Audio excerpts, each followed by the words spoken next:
خوبصورت عمل ہے ہر پل اللہ تعالیٰ کا شکر ادا کرنا۔ سب سے بڑی غربت اپنے پیاروں کو کھو دینا ہے۔ پیڑ پر سے زرد پتے گر جاتے ہیں، درخت سوکھ جاتا ہے، پر وہ اپنے رب سے یقین نہیں، ام یقین کے ساتھ پر استقلال امید کا ایک دیا جلائے رکھتا ہے کہ پھر سے اس پر پتے آ جائیں گے اور وہ پھر سے ہرا بھرا ہو جائے گا اور وہ درخت پھر سے ہرا اور سرسبز و شاداب بھی ہو جاتا ہے رب کی مرضی سے۔ الحمدللہ، جب ایک درخت ہی اتنا حوصلہ اور پختہ یقین رکھتا ہو تو ہم انسان بھی برا وقت، آزمائش و مصیبت سے کیوں گھبرائیں، کیونکہ دکھ کے بعد اس کے حصے کا سکھ بھی اللہ کی طرف سے اسے ضرور ملے گا۔ اللہ تعالیٰ قرآن پاک میں فرماتا ہے کہ بے شک ہر مشکل کے ساتھ آسانی ہے۔ زندگی میں ایسا نہیں ہوتا کہ انسان کو سارا راستہ چھاؤں والا ہی ملے، کچھ دن ایسے بھی آتے ہیں جس میں دن بھی لمبے ہوتے ہیں اور دھوپ بھی سخت ہوتی ہے، لیکن چلنا پھر بھی ضروری ہوتا ہے۔ کچھ لوگ اللہ کے در کے لیے ہی پیدا کیے جاتے ہیں، اللہ ان کو چن لیتا ہے، کبھی رلا کر، کبھی آزما کر، کبھی تکلیف دے کر وہ اپنے خاص بندوں کو دوسروں سے الگ کر دیتا ہے۔ کچھ اس مقام تک چل کر خود آتے ہیں اور کچھ کو کھینچ کر لایا جاتا ہے۔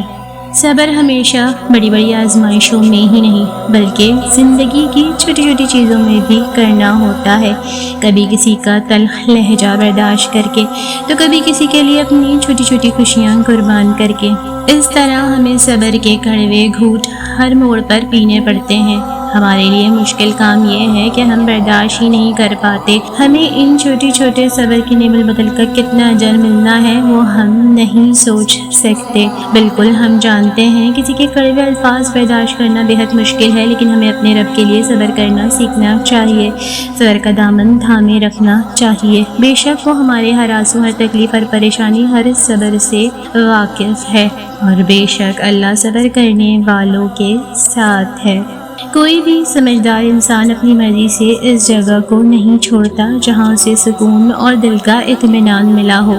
اگر کوئی شخص قریب رہنے کے بعد دور ہو جائے تو اکثر اس کے پیچھے کوئی دکھ، تکلیف یا مایوسی ہوتی ہے جس نے اسے ایسا کرنے پر مجبور کیا ہوتا ہے، کیونکہ جسے کسی کے ساتھ سکون مل جائے تو وہ آسانی سے جدا نہیں ہوتا، اور جو دور چلا جائے وہ خاموشی میں بھی بہت کچھ کہہ جاتا ہے۔ اگر آج مشکل وقت ہے تو فکر مند مت ہو، اس کا مقابلہ کریں ہمت و حوصلے کے ساتھ۔ یاد رکھیں اگر سخت وقت آن پڑا ہے تو ایک دن گزر ہی جائے گا، مگر اس وقت کے ساتھ اپنے وجود کی شادابی کو مت جانے دیجیے گا۔ اپنے آپ کی قدر کیجیے کیونکہ آپ انمول ہیں اور آپ جیسا کوئی دوسرا نہیں ہو سکتا۔ قرآن مجید میں جتنی بھی قوموں کی تباہی کا ذکر ہے ان میں سے ایک بھی قوم کی تباہی کی وجہ روزہ حج زکوٰۃ چھوڑنا نہیں تھی، بلکہ کم تولنا، رشوت ستانی، انصاف نہ کرنا، کسی کا حق کھانا، ملاوٹ کرنا، کسی کو ناحق قتل کرنا تھا۔ اگر سادہ الفاظ میں کہوں تو معاملہ حقوق العباد کا تھا۔ اللہ خود کہہ رہا ہے، میں تمہیں کبھی آسان راستے کا وعدہ نہیں دیتا، میں تمہیں صبر کا انعام دیتا ہوں۔ لوگ بدلیں گے، حالات بگڑیں گے، دل ٹوٹیں گے، مگر میں تمہیں سنبھال لوں گا۔ جیسے میں نے مریم کو تنہا نہ چھوڑا، میں تمہیں بھی اپنی رحمت میں چھپا لوں گا۔ زندگی چلتی ہے، چاہے آپ ہنسیں یا روئیں، اپنے آپ پر ایسی پریشانیوں کا بوجھ نہ ڈالیں جس سے آپ کا کوئی فائدہ نہ ہو۔ فکر و پریشانی آنے والے کل کے درد کو نہیں روکتی بلکہ یہ آج کی خوشی کو چھین لیتی ہے۔ قرآن کا ایک صفحہ پڑھنا بالکل نہ پڑھنے سے بہتر ہے، ایک نماز پڑھنا بالکل نماز نہ پڑھنے سے بہتر ہے، اپنے بالوں کا کچھ حصہ ڈھانپنا بالکل نہ ڈھانپنے سے بہتر ہے، ایک گناہ سے توبہ کرنا بالکل بھی توبہ نہ کرنے سے بہتر ہے۔ چھوٹی شروعات کریں لیکن آج سے کریں۔ آپس کی رنجشوں کی سب سے بڑی وجہ یہ بدگمانی ہے کہ جیسے میں خیال رکھتا ہوں دوسرا کیوں نہیں رکھتا۔ جب بدگمانی پیدا ہو تو منفی سوچوں کے بجائے دوسروں کی اچھائی کے بارے میں سوچیں۔ بدگمانی سے رشتے کمزور پڑ جاتے ہیں۔ ایسی بات کرنا سیکھ لیں جو دل کو بھلی لگے، ورنہ خاموش رہنا سیکھ لیں۔ ہمیشہ مخلص رہیں، آپ کی موجودگی وقتی ہو سکتی ہے مگر کردار اور رویے دائمی اثر چھوڑ جاتے ہیں۔ اور اگر کبھی آپ پریشان ہوں تو یہ سوچا کریں کہ یہ وقتی بات ہے، ختم ہو جائے گی، جیسے روز رات کو دن کا شور ختم ہو جاتا ہے، جیسے روز صبح کو رات کی تاریکی منجمد ہو جاتی ہے اور سورج دوبارہ روشن ہو جاتا ہے، اور پھر اللہ پاک تو ساتھ ہے نا۔ زندگی میں آنے والے اندھیرے ساری عمر کے لیے نہیں ہوتے، کوئی بھی راستہ ایسا نہیں ہوتا جس کی کوئی منزل نہ ہو، تو بس اپنے تاریک دن کی صبح کا انتظار کریں اور اس وقت کو رو دھو کے ضائع نہ کریں، بلکہ اس بات کو یاد رکھیں کہ آپ کے رب نے آپ کو اکیلا نہیں چھوڑا۔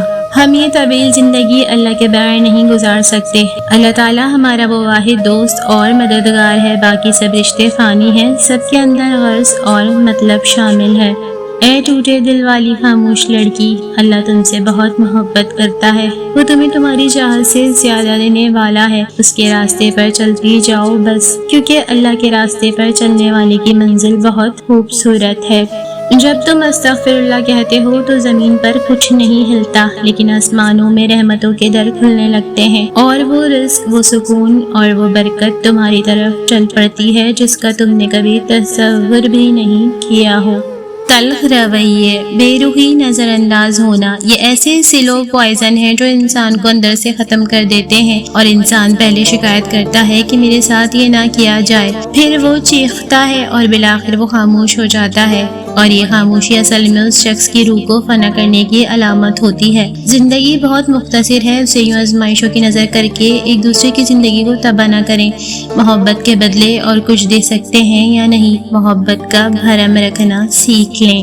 جب ہم کچھ عرصہ کسی کے ساتھ رہتے ہیں تو خامیاں نظر آتی ہیں، مایوسی ہوتی ہے کہ میں تو اسے ایسا سمجھتا تھا اور یہ ایسا نکلا، چھوڑ دیتے ہیں، پھر کوئی اور اچھا لگنے لگتا ہے، لیکن چند دن بعد اس کی منفی باتیں بھی نمایاں ہو جاتی ہیں، پھر احساس ہوتا ہے کہ محبت کا مفہوم ہی اور ہے۔ خوبیاں تو سب کو اچھی لگتی ہیں، حقیقی رشتہ تو یہ ہے کہ اپنے ہمسفر کی خامیوں کے باوجود اس سے پیار کیا جائے، سمجھوتا کیا جائے۔ پرفیکٹ کا لفظ صرف ڈکشنری میں ہے، عملی طور پر تو ہم سب اچھا بننے کی کوشش میں ہیں، کوئی زیادہ آگے نکل جاتا ہے، کوئی پیچھے رہ جاتا ہے، بس سمجھنا نہ چھوڑیں، سیکھتے رہیں، پیار دیں، محبت کریں، سب کچھ آپ کے مطابق کبھی نہیں ہو سکتا، برداشت اور صبر یہ آپ کو ہر دل عزیز بنا دے گا۔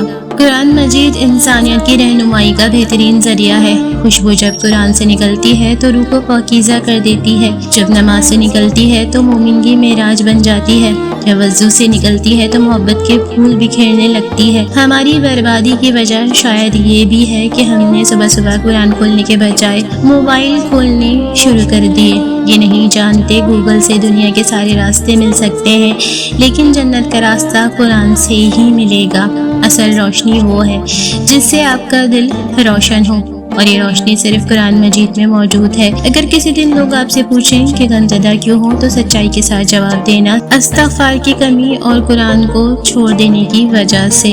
منہ میں زبان تو سب رکھتے ہیں مگر کمال وہ کرتے ہیں جو اسے سنبھال کر رکھتے ہیں۔ زبان اور دل میں تو اللہ تعالیٰ نے بھی ہڈی نہیں رکھی، اسے نرم بنایا ہے۔ اس کا مطلب ہے کہ اللہ تعالیٰ کو زبان اور دل دونوں کا نرم ہونا ہی پسند ہے۔ اے اللہ، ہمیں مانگنے کا سلیقہ نہیں آتا، پھر بھی ہر روز ہاتھ پھیلائے اس یقین کے ساتھ تجھ سے مانگتے ہیں کہ تیرے سوا ہماری دعاؤں کو قبول کرنے والا کوئی نہیں۔ اے مالک، ہماری ٹوٹی پھوٹی دعاؤں کو نہ دیکھ، ہمارا تجھ پر جو یہ کامل یقین ہے اس کو دیکھ اور ہماری حاجتوں کو پورا کر دے۔ آمین یا رب العالمین۔ مہلت فقط زندگی تک۔ جب تم پر مٹی ڈال کر تمہارے منہ اور بدن زمین کے 1.5 فٹ نیچے دفن کر دیا جائے گا تو تمہارے پاس اپنے ایمان کے علاوہ کچھ بھی نہیں ہوگا جو تمہیں بچا سکے۔